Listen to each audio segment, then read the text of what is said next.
aquilo que aconteceu na Reforma Protestante no século XVI. Essa semana, eu espero que ninguém tenha visto, mas se você viu no Jornal Nacional, que as pessoas compartilharam nas redes sociais, que o jornal mostrou então o primeiro culto protestante no Brasil, em 1557, primeiro culto protestante, o culto que teve nos 500 anos da Reforma no Rio de Janeiro, na Igreja Presbiteriana. Então, assim, por celebrarmos agora, terça-feira, dia 31 de outubro, 500 anos da Reforma Protestante. Então, nós já vimos aqui alguns estudos em cima dessa série de mensagens, e só para relembrar alguns deles, ou os 4 primeiros: só a Escritura, somente as Escrituras, sola Cristo, somente Cristo, sola fide, somente a fé, e sola gratia, somente a graça. O que são esses 4 pontos e o 5º ponto, chamado os pilares da Reforma Protestante? É exatamente aquilo que Lutero, ou o maior reformador, tivemos vários pré-reformadores e outros no mesmo contexto, mas o nome mais marcante foi Martinho Lutero, que se posiciona diante daquilo que ele cria na Bíblia, na Palavra de Deus, e a partir disso ele começa a proclamar Cristo Jesus como o único e suficiente Salvador e mediador entre os homens e Deus. E assim, os 5 pilares pelos quais a igreja no século XVI toma como referência são esses 4 primeiros, aonde o Senhor deu a nós a sua palavra, aonde volta às Escrituras Sagradas, que no século XII foi proibido pela igreja a leitura das Sagradas Letras pela igreja, ficando apenas o sacerdote responsável pela leitura. E então no século XVI volta-se ao centro da fé a palavra de Deus, e aí se traduz agora a Bíblia na linguagem do povo. E hoje, se você tem uma Bíblia em português ou várias Bíblias na língua portuguesa, é porque na Reforma Protestante lutou-se por esse privilégio. Sola Cristo, Lutero entendeu que somente Cristo Jesus é suficiente para nos dar a salvação.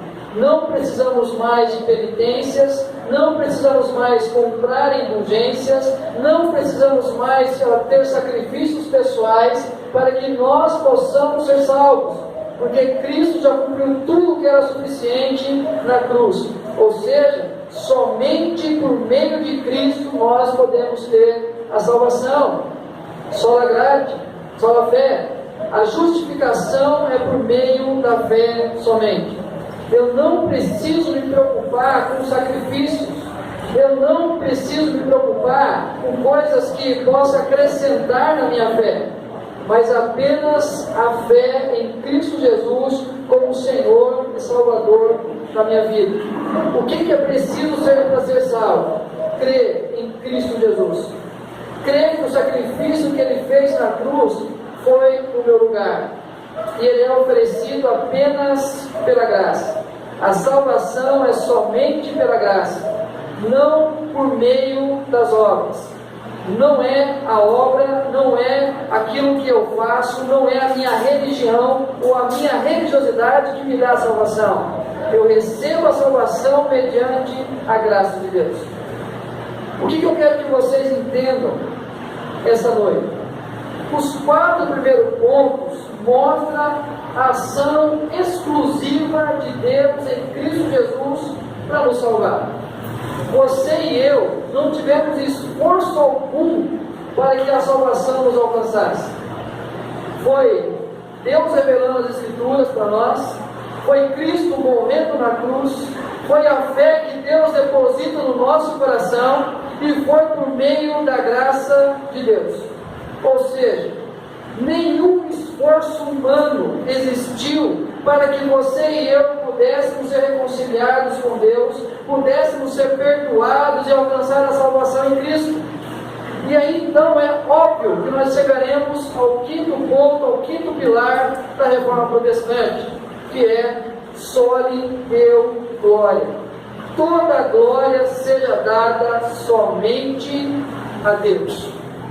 Se nós não fizemos esforço algum, se nenhum ser humano fez esforço algum, o que nós temos de salvação é por meio da graça. o sacrifício que foi Cristo Jesus que fez, não podemos dar glória a nós e nem a outra criatura qualquer neste mundo. Toda a glória seja dada somente a Deus. Comecei a semana passada a mensagem citando algumas frases. Eu quero repetir algumas delas aqui. A primeira delas: quando o Evangelho é pregado, o religioso se revolta e o pecador se arrepende. Entendeu?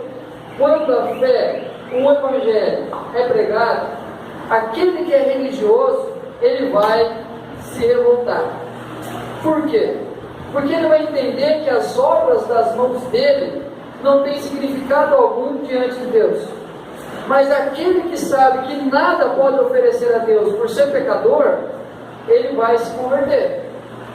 A segunda coisa que eu quero compartilhar com vocês, que tudo aquilo que nós temos falado aqui ao longo desse mês, está afirmado nas Sagradas Escrituras, e nós cremos que é a única regra de fé e prática. O que eu falo, eu não falo baseado em mim. O que Lutero falou não foi baseado na experiência dele, mas foi se voltando às Sagradas Letras como única regra de fé e prática. Entendido isso, no século XVI, no período da Reforma, nós temos algumas realidades na igreja que existia, a única igreja que existia naquele tempo. Primeiro, era o poderio papal. O Papa é colocado como autoridade máxima, não somente na igreja, mas também na sociedade como um todo. Então aquilo que o Papa falasse era ordem, era lei, e precisava ser cumprido. Se você gosta de assistir filme de época, esses filmes que mostram as descobertas das nações, você vai perceber que sempre chegava, junto com o explorador, chegava-se também um sacerdote, porque era a autoridade maior. Então aquilo que a ciência tentava descobrir, aquilo que a ciência tentava pesquisar, era proibido. E aí você sabe, por exemplo, quantas pessoas morreram queimadas na história, porque tentavam mostrar o que é comprovado hoje pela ciência, por causa da autoridade dada totalmente ao Papa. A centralização do clero. Com o passar do tempo, o que acontece é que cada vez mais o sacerdócio universal. O que é o sacerdócio universal? É aquilo que fala na primeira carta de Pedro, capítulo 2, versículo 9 e 10. Que todos aqueles que estão em Cristo Jesus se tornem um sacerdote diante de Deus. Ou seja, todos aqueles que entenderam o Evangelho têm livre acesso à presença de Deus para orar. Tem livre acesso à presença de Deus para ter uma comunhão. Qualquer um de nós temos em Cristo Jesus o livre acesso à presença de Deus. Mas no século XVI, pela construção da história da igreja, somente o sacerdote instituído, aquele que era ordenado, somente ele poderia interceder junto a Deus. Aí, por exemplo, você vai lembrar, ou você faz parte, que você precisa confessar o pecado ao sacerdote, para que você possa receber o perdão de Deus, e ele vai lhe dar a devida punição do seu pecado. Então é isso que é instituído aí, a centralização do clero, ou seja, somente o sacerdote. Por exemplo, século XII, proibida a leitura das Sagradas Escrituras por todos, somente a centralização do clero. E nós vimos no século XVI a comercialização da fé. Se você é religioso, você já ouviu falar das indulgências. Mas se você não é religioso, você já ouviu falar também das indulgências no seu colégio, na sua escola. Se você está se preparando para os vestibulares, estuda sobre isso, porque é uma marca dos 500 anos e com certeza vai cair a questão das indulgências. Se não cair, o pecado é deles, não é meu. Mas a comercialização da fé, o que acontecia? Começa-se a pregar uma mensagem com a preocupação de construir a Basílica de São Pedro, que nós temos hoje. Essa Basílica foi construída como? Através da arrecadação de dinheiro pelas indulgências. O que era a indulgência? Você tem pecados, e aí você sabe que tem pecados, e você nunca ouviu a mensagem da graça, a mensagem do Evangelho, que Jesus já pagou o preço. E o que era dito? Você precisa comprar o perdão dos seus pecados. E para comprar o perdão dos seus pecados é simples. Basta você comprar as indulgências. O que eram indulgências? Era uma carta escrita de perdão pelo Papa, assinada pelo Papa, que você comprava e naquele momento você recebia o perdão dos seus pecados do passado e, dependendo da quantia de indulgências, também os pecados do futuro. E se você tivesse algum parente, uma doutrina também, no século XIV, que colocou o purgatório como um meio caminho entre nós e Deus, então se tinha um parente que estava no purgatório, você comprava as indulgências, dava o nome dele ao sacerdote, e essa pessoa ganhava, por exemplo, menos 500 anos no purgatório, menos 100 anos no purgatório. Então a comercialização da fé, você comprava o seu perdão. Na prática, o homem como detentor do perdão divino. Tira-se Jesus Cristo do foco, tira-se a graça de Deus e foca totalmente no homem. A consequência disso, a glória passa a ser dada primeiro, homens revestidos pelo sacerdócio. O homem recebe a glória agora do perdão. Segundo, santos canonizados pela igreja, homens e mulheres fiéis no passado, homens e mulheres que andaram com Cristo, homens e mulheres que entregaram plenamente a sua vida a Jesus e conheceram a Cristo e foram salvos por Ele, mas passaram pela morte, e assim a separação entre nós e eles em plena comunhão com Deus, mas nós em nenhuma comunhão com eles. Essas pessoas passam agora pela igreja serem canonizadas, intermediadoras entre nós e Deus. E essas pessoas passam agora a receber a glória que deveria ser dada a Jesus Cristo. E as indulgências e relíquias que lhes iam garantir a salvação.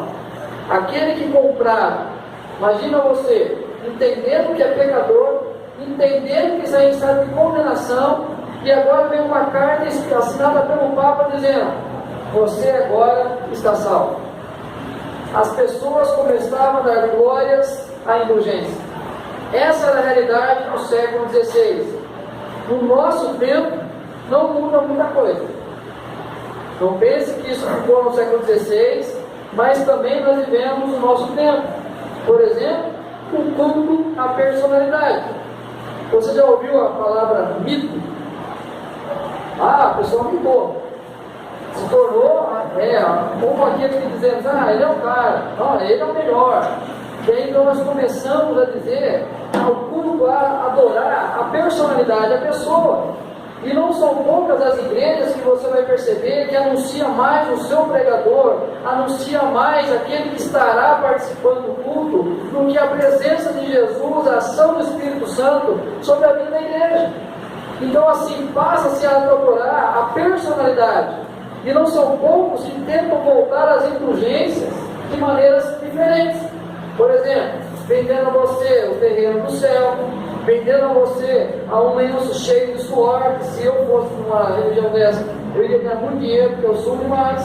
Então o meu suor teria condições de salvar você. Ou comprar uma rosa, comprar um sal, comprar. Queridos, o que acontece no tempo de hoje é que as indulgências mudaram de nome. E como nós cultuamos a personalidade, nós não questionamos o que essas pessoas estão fazendo.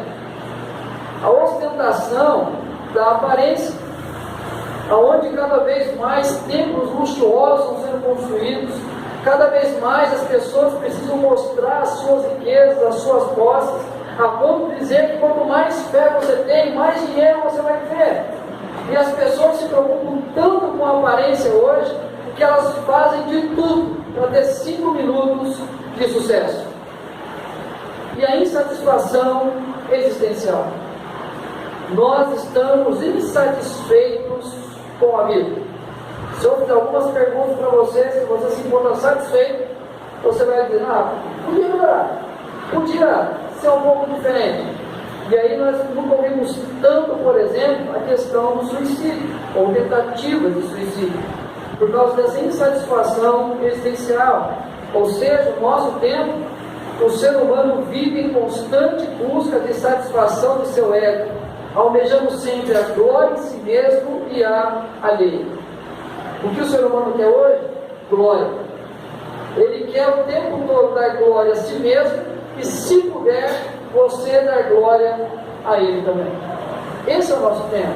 Século XVI e século XXI, a mesma realidade do ser humano. Por quê? Porque lá em Romanos diz assim: porque todos pecaram e destituídos estão da glória de Deus. Todos pecaram e todos estão destituídos da glória de Deus. Olha o que John Piper diz acerca desse texto. O que significa destituídos da glória de Deus? Significa que nenhum de nós confiou e estimou a Deus da maneira que deveríamos. Nós não ficamos satisfeitos com a sua grandeza e não andamos em seus caminhos. Temos buscado a nossa satisfação em outras coisas e as tratamos como mais valiosas do que Deus, e isso é a essência da idolatria. Preste atenção nesse final agora. Desde que o pecado entrou no mundo, todos nós temos sido profundamente resistentes a ter Deus como o nosso tesouro todo satisfatório. Isso é uma ofensa terrível contra a grandeza de Deus. Ou seja, o pecado que em nós habita nos leva o tempo todo a fazer com que nós venhamos dar glórias a nós mesmos. E quando nós damos glórias a nós mesmos, nós estamos automaticamente desprezando toda a glória de Deus. E como isso acontece? Você conhece a história de Gênesis, a criação do homem e a criação da mulher. Homem e mulher Deus criou. E você sabe a história que estava lá Eva caminhando tranquilamente, a serpente se aproxima dela e faz uma pergunta: vocês podem comer de todo o fruto que há no jardim? Eva então revela algo que não era conhecido pela serpente: não, nós podemos sim comer de tudo, menos da árvore do conhecimento do bem e do mal. Eva é seduzido por aquele desejo de conhecer o bem e o mal.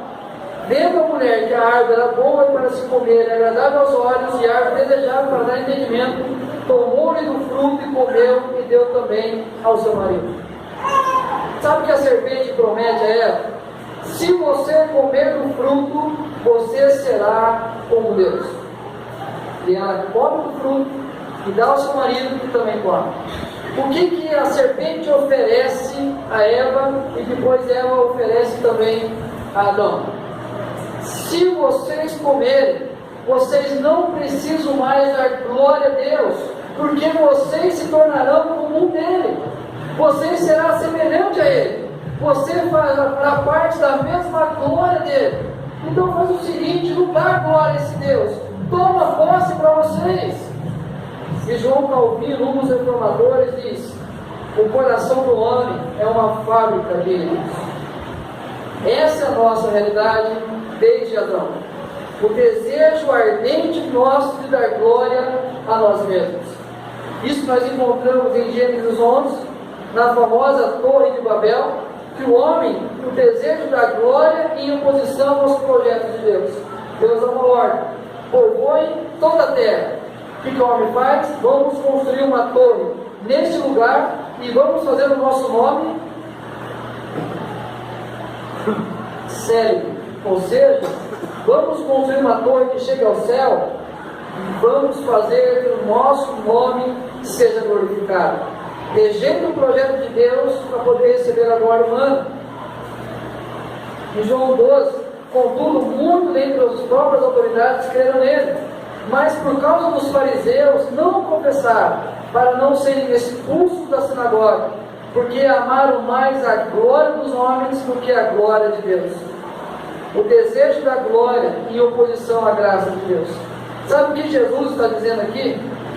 Muitos creram em Jesus, muitos entenderam a mensagem de Jesus, mas não quiseram assumir um compromisso com Ele pela religiosidade, porque quiseram apenas a glória dos fariseus. Sabe o que acontece muitas vezes com a gente? nós não assumimos um compromisso com Jesus, porque os familiares nossos talvez não entenderam ainda, ou fazem parte de uma outra religião, e nós queremos a glória deles, não queremos ser que eles possam olhar diferente para nós. Eu quero ser glorificado pelos homens. E aí Jesus fala assim: não troque a graça de Deus pela glória dos homens, porque aqueles que nos aplaudem hoje a experiência de Jesus, amanhã vão dizer: crucificam o desejo da glória em oposição ao sustento de Deus. Hoje a maior oposição que tem em relação a Deus e a sua igreja é o dinheiro. Basta você conversar com alguém sobre o Evangelho e a pessoa começa a entender o Evangelho e você diz a ela: vamos comigo na igreja? Aí vem na mente exatamente aquilo que o mundo tem pregado: dá dinheiro para o pastor, dá dinheiro para outra pessoa, o meu rico dinheirinho que com o meu suor eu ganhei. Não vou fazer isso. Olha o que Jesus ensina: ninguém pode servir a dois senhores, porque ou há de aborrecer-se de um e amar ao outro, ou se devotará a um e desprezará ao outro. Não podeis servir a Deus e às riquezas. O que Jesus está dizendo? Ou eu vou dar glória ao meu dinheiro, ou eu vou dar glória a Deus. Ou eu vou entender que o meu sustento, o meu alimento, o pão que é me colocar na mesa, vem porque Deus me dá condições de trabalhar, porque Deus me dá o sustento, porque Deus vai botar a semente.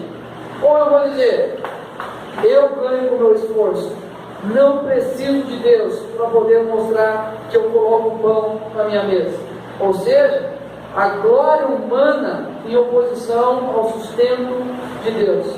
E para piorar a situação, quem é craque nisso? Usurpador declarado da glória de Deus. Tu dizias no teu coração: eu subirei ao céu, acima das estrelas de Deus exaltarei o meu trono, e no monte da congregação me assentarei, nas extremidades do norte, subirei acima das mais altas nuvens, e serei semelhante ao Altíssimo. Isaías 14, 13 e 14, falando do próprio Satanás, que almejou um anjo responsável pelo louvor, assume no seu coração o desejo de ser semelhante a Deus, e por consequência disso é expulso da presença de Deus. E aí nós entendemos o porquê que o tempo todo ele faz isso para a gente. Não dê glória a Deus, dê glória a você mesmo. Não dê glória a Deus, dê glória às outras pessoas. Não dê glória a Deus, dê glória aos objetos. Ele sabe exatamente aquilo para o qual nós fomos criados. A nossa confissão de fé diz: qual é o fim supremo e principal do homem? Para que você e eu fomos criados? O único objetivo.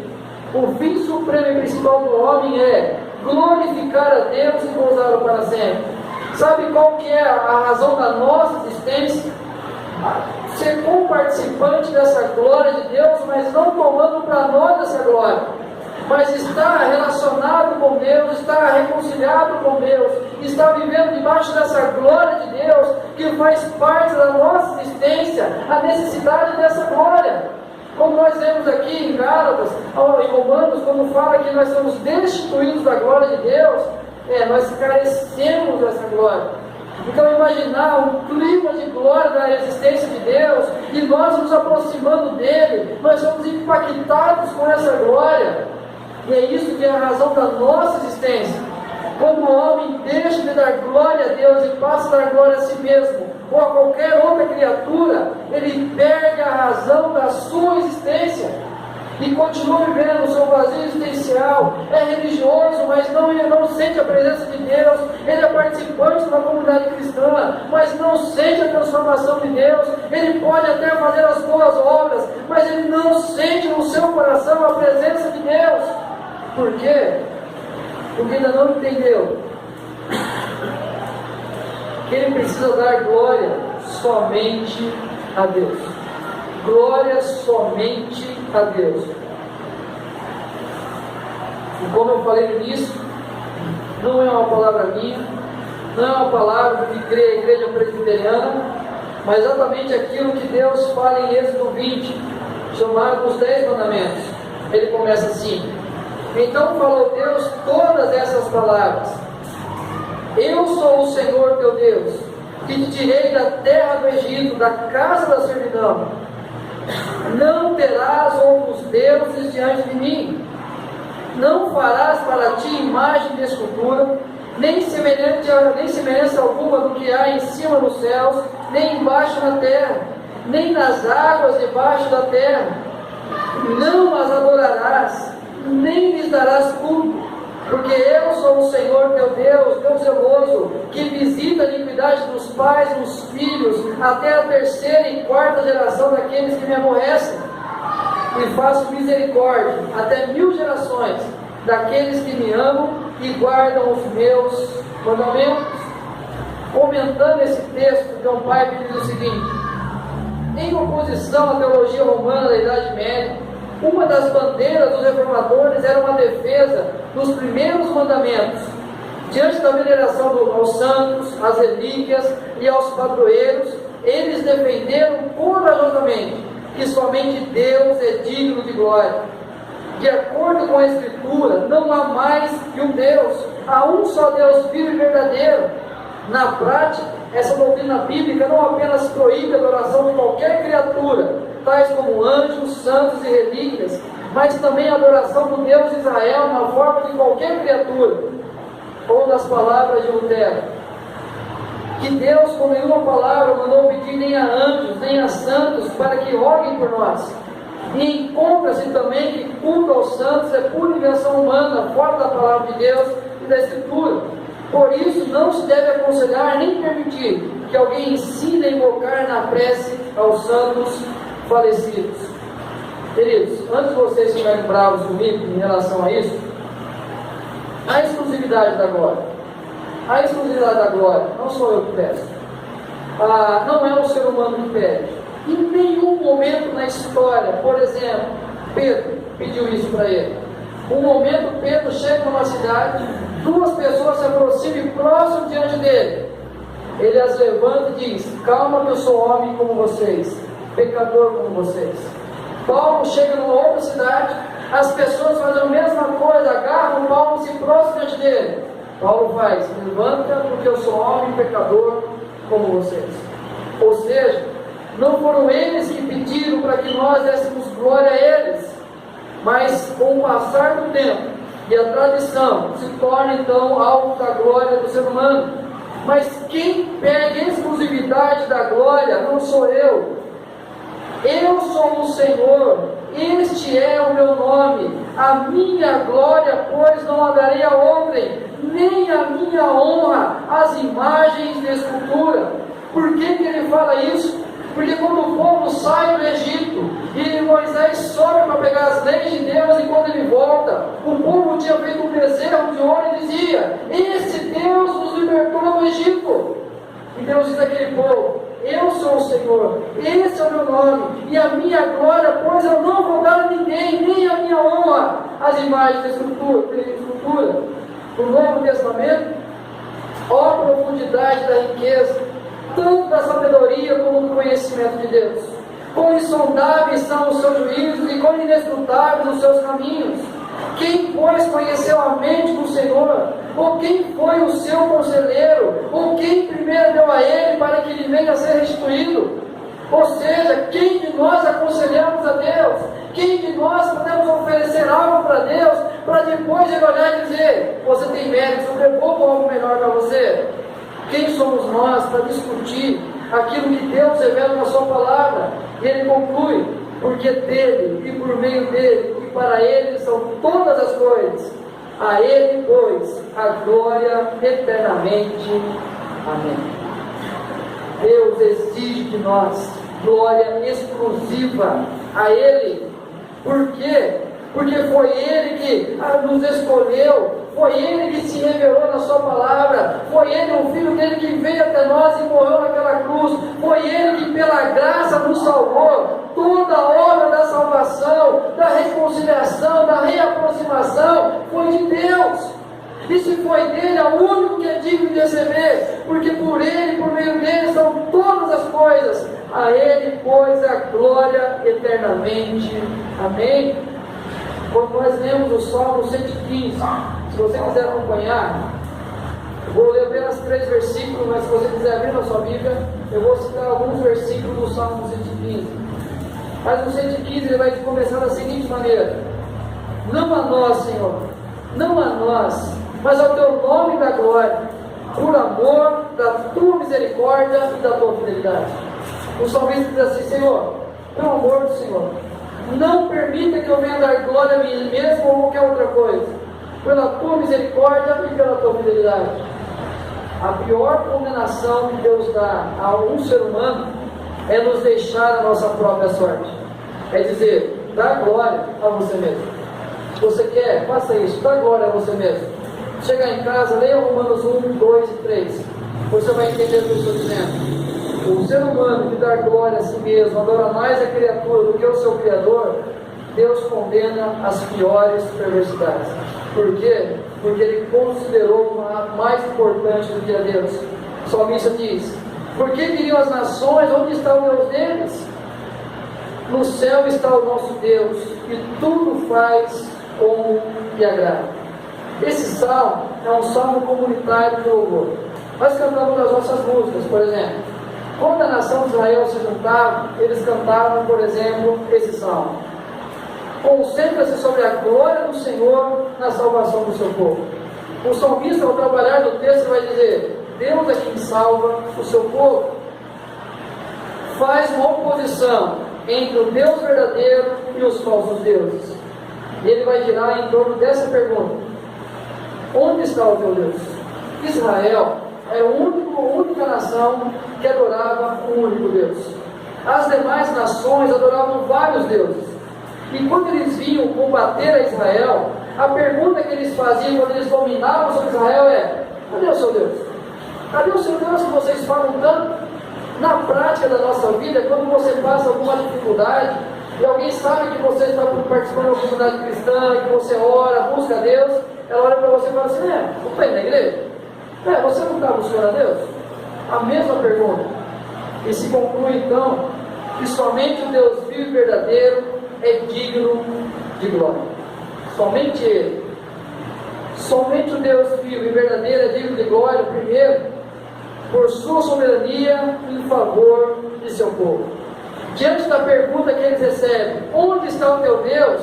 A resposta sobre o Deus verdadeiro: no céu está o nosso Deus, e tudo faz conforme lhe agrada. Então ele mostra, quando se perguntava à nação de Israel: onde está o seu Deus? A resposta é: o meu Deus está nos céus, e tudo ele faz conforme a da vontade dele. Quanto aos deuses falsos, suas mãos não apalpam, seus pés não andam, som nenhum lhe sai da garganta. Em relação aos falsos deuses, esse falso Deus não anda, não apalpa, e nem um som lhe sai da boca, não escutam nada. Mas o nosso Deus está nos céus e faz tudo conforme lhe é do agrado. Por que é digno de glória? Por sua onisciência, conhece todas as coisas, pela sua onipotência, mais poderoso que qualquer coisa, e a sua onipresença. O salmista vai dizer: para onde me ausentarei do teu espírito? Para onde fugirei da tua face? Como que nós fugiremos da presença de Deus? Eu consigo fugir da presença de vocês, eu consigo fugir de qualquer semelhança a mim, eu consigo fugir de qualquer escultura feita pelo homem, mas de Deus é onipresente, onisciente e onipotente. Por isso que somente Ele é digno de glória. Segundo, por seu caráter confiável e cuidador. O Deus verdadeiro, Israel confia no Senhor, Ele é o seu amparo e o seu escudo. Versículo 9. Israel confia apenas no Senhor, que é o seu amparo e o seu escudo. O Deus falso, prata e ouro são os ídolos deles, obra das mãos de homens. Nós temos um amparo e um escudo. O Deus Criador dos céus e da terra, aquilo que nós criamos, não pode nos proteger. Ele é digno de glória por sua imutabilidade. Esse Deus não muda. Toda boa dádiva e todo dom perfeito são lá do alto, descendo do Pai das luzes, de quem não pode existir variação ou sombra de mudança. Esse Deus não muda, é o mesmo Deus da criação, é o mesmo Deus nosso, não há variação, e todo dom perfeito, toda boa dádiva, quem dá é Deus. Terceiro, por sua fidelidade à sua aliança. O Deus verdadeiro, de nós se tem lembrado o Senhor, Ele nos abençoará a casa de Israel, abençoará a casa de Arão. Vocês lembram na hora do batismo? Eu falei muito da questão aliança, aliança de Deus com o seu povo.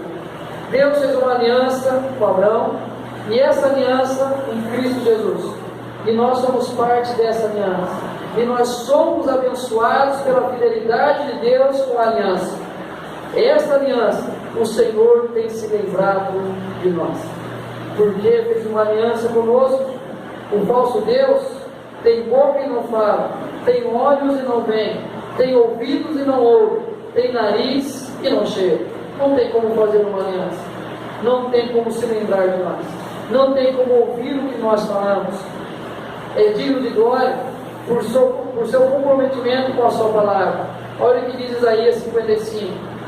Porque assim como descem a chuva e a neve dos céus, e para lá não tornam, sem que primeiro reguem a terra e a fecundem, e a façam brotar, para dar semente ao semeador, e pão ao que come, assim será a palavra que sair da minha boca. Não voltará para mim vazia, mas fará o que me apraz, e prosperará naquilo para o que a designei. O nosso Deus fala com a gente. O nosso Deus ouve a nossa oração e nos responde. E assim como a chuva cai e não vai evaporizar enquanto não fazer brotar a terra, a semente da terra, assim é Deus, fala conosco. Enquanto não construir nós a realidade dele, não voltará para ele vazia. Por sua graça que traz vida. O Deus verdadeiro, versículo 15: sede bendito do Senhor que fez os céus e a terra. Sede benditos. O falso Deus, torne-se semelhante a ele os que fazem e quantos neles confiam. Querido, eu não sei o quanto nós ouvimos uma frase como essa e compreendemos, talvez nós criamos alguns bloqueios, mas olha o que está dizendo: torne-se semelhantes a eles os que fazem e quantos neles confiam. Está dirigindo aos falsos deuses. Nós nos tornamos igual aos nossos falsos deuses. Nós paramos de ouvir, nós não queremos ouvir, mesmo que seja a palavra de Deus, nós não conseguimos enxergar, nós não conseguimos sair do lugar. Por quê? Porque nós nos tornamos semelhantes àquilo que nós cremos. Só para você entender, aquele que ama o dinheiro, ele se torna tão importante para ele, que você vai perceber que a única coisa que se torna na prática é o dinheiro. Então, ou seja, aquilo que se torna o seu ídolo, aquilo que se torna o objeto da sua adoração, ele começa a ser guiado de forma cega por aquilo ali. Deus é digno de glória por sua ação salvadora em nós. E estando nós mortos, nossos feridos, nos deu vida juntamente com Cristo, pela graça sois salvos. Somente Ele entregou a vida por nós, não Deus. Somente Ele entregou a vida, e somente Ele ressuscitou, e somente Ele está vivo à destra de Deus Pai, somente Ele pode ouvir as nossas orações. E por fim, por ser digno de louvor, o Deus verdadeiro, os mortos não louvam o Senhor, nem os que descem a região do silêncio. Nós, porém, bendiremos o Senhor desde agora e para sempre. Aleluia. Nós, você e eu, vivemos no século 21, ano 2017, chegando no final do culto. Somente nós podemos louvar esse Deus. Somente nós podemos nos reunir como igreja. Somente nós podemos, no meio de Jesus, falar com esse Deus. Mas aqueles que partiram, aqueles que morreram, não podem fazer parte dessa nossa congregação. Eles estão sim diante do Deus Criador, porque receberam a salvação mediante a fé em Cristo Jesus. Eles já estão gozando da eternidade na presença de Deus, já receberam a recompensa de crer no Senhor Jesus. Eles receberam o mérito da fé, que foi o mérito de Cristo, fazem parte dessa aliança e eternamente estão com Deus. mas somente Cristo Jesus é digno de receber a nossa glória. Por quê? Por nos livrar de nós mesmos. Ele é digno de glória por nos livrar de nós mesmos. Então, o primeiro texto, o primeiro versículo do Salmo 115: não a nós, Senhor, não a nós, mas ao teu nome da glória, por amor da tua misericórdia e da tua fidelidade. Somente Deus é digno de receber toda a glória. E a oração do salmista faz: Senhor, me livra disso, pela misericórdia do Senhor e pela fidelidade do Senhor. Não deixa eu me engrandecer, não deixa eu me exaltar, não deixa eu querer a glória do homem, porque se um dia eu quiser fazer isso, eu sei que a queda vai ser grande, porque a única razão da minha existência é dar glória a Deus. Ou seja, somente a Deus vivo verdadeiro é digno de glória, por sua soberania em favor de seu povo, por seu caráter confiável e cuidador, por sua fidelidade à sua aliança, por sua graça que traz vida, por ser digno de louvor. E eu encerro essa série de mensagens com o seguinte versículo de Apocalipse 4:11: Tu és digno, Senhor e Deus nosso, de receber a glória, a honra e o poder, porque todas as coisas tu criaste, sim, por causa da tua vontade vieram a existir e foram criadas. Tu, Senhor, é digno de receber a glória, a honra e o poder.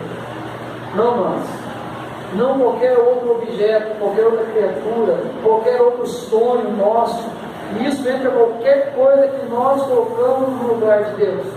Seja a nossa família, seja o nosso trabalho, seja a nossa vida financeira, qualquer coisa que nós colocamos no lugar de Deus, dando glória a essas coisas, nós estamos contrariando a razão pela qual nós existimos. Tu és digno, Senhor e Deus nosso, de receber a glória, a honra e o poder. É isso que nós cremos e é esta a razão da nossa existência. Eu quero orar com você, para que Deus confirme através da palavra dele e pelo Espírito Santo aquilo que ele falou ao seu coração nessa noite. Vamos orar? Obrigado, Senhor. Esse mês nós tivemos um grande privilégio de ouvir a tua palavra, de entender, a Deus, que diante da lei moral do Senhor todos nós estamos condenados. Nenhum por nós mesmos, ó Deus, por mais perfeito que tentamos ser, por mais religiosos, por mais boas obras, nós não conseguiremos alcançar a salvação. E diante do estado de perdição total, Cristo Jesus se faz homem, habita entre nós, cheio de graça e de verdade, revelando-nos, ó Deus, a glória do Senhor, e sem pecado algum cumpre toda a justiça do Senhor, e sem pecado algum ele se faz pecador naquela cruz, levando sobre si a justiça do Senhor, e assim entregando por completo a vida, cumprindo a exigência da lei do Senhor.